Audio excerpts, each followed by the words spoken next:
Super స్టార్గా తనకంటూ ఒక ప్రత్యేకమైన ఇమేజ్ని క్రియేట్ చేసుకున్న మహేష్ బాబు తనదైన రీతిలో సినిమాలు చేయడమే లక్ష్యంగా పెట్టుకొని ముందుకు సాగుతున్నట్టుగా తెలుస్తోంది.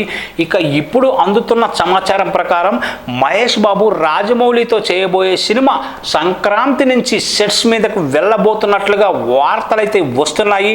మరి ఈ సినిమాతో తనను తాను మరొకసారి స్టార్ హీరోగా చేసుకొని వరల్డ్ లెవెల్లో తనను తాను పరిచయం చేసుకునే ప్రయత్నంలో ఉన్నాడు మహేష్ బాబు.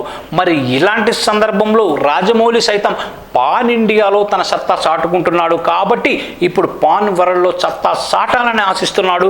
ఇక రాజమౌళితో చేయబోయే సినిమా సూపర్ సక్సెస్ అయితే మహేష్ బాబు చాలా వరకు ఇబ్బందులను ఎదుర్కోవాల్సిన అవసరం అయితే ఉంది. ఎందుకంటే పాన్ వరల్డ్లో తీసిన సినిమా కాబట్టి ఆ కలెక్షన్స్ అంచనా వేస్తూ తన తరువాత చేయబోయే సినిమాలు కూడా ఆ రేంజ్లో ఉండాల్సిన అవసరం అయితే ఉంది. ఇక అలాగే ఆయన ఇమేజ్కి సరిపడా కథను కూడా డైరెక్టర్లు ఎంచుకోవాల్సి ఉంటుంది. మరి అలాంటి దర్శకులు తెలుగు సినిమా ఇండస్ట్రీలో ఉన్నారా లేదా అనే అనుమానాలు కూడా వ్యక్తమవుతున్నాయి. మరి అలాంటి దర్శకులు తెలుగు సినిమా ఇండస్ట్రీలో ఉన్నారా లేదా అనే అనుమానాలు కూడా వ్యక్తమవుతున్నాయి. ఏది ఏమైనా కూడా మహేష్ బాబు లాంటి స్టార్ హీరో తనదైన రీతిలో సత్తా చాటడం అనేది నిజంగా గొప్ప విషయం అనే చెప్పాలి.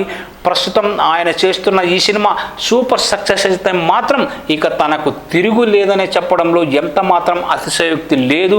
మరి మిగతా దర్శకులు పాన్ వరల్డ్లో మహేష్ బాబు క్రేజ్కి తగ్గట్టుగా సినిమాను తెరకెక్కించే సత్తా ఉందా లేదా అనేది కూడా తెలియాల్సిన అవసరం అయితే ఉంది. ఇక రాజమౌళితో మహేష్ బాబు సినిమా చేయడం ఒక ఎత్తు అయితే ఆ తర్వాత మళ్ళీ సక్సెస్ని అందుకోవడం కూడా మరొక ఎత్తు అవుతుందనే చెప్పాలి. మహేష్ బాబుకి రాజమౌళి బానరీ సక్సెస్ని ఇచ్చినా కూడా అది ఒక శాపంగానే మారబోతుందని ట్రేడ్ పండితులు సైతం వాళ్ళ అభిప్రాయాన్ని తెలియజేస్తున్నారు.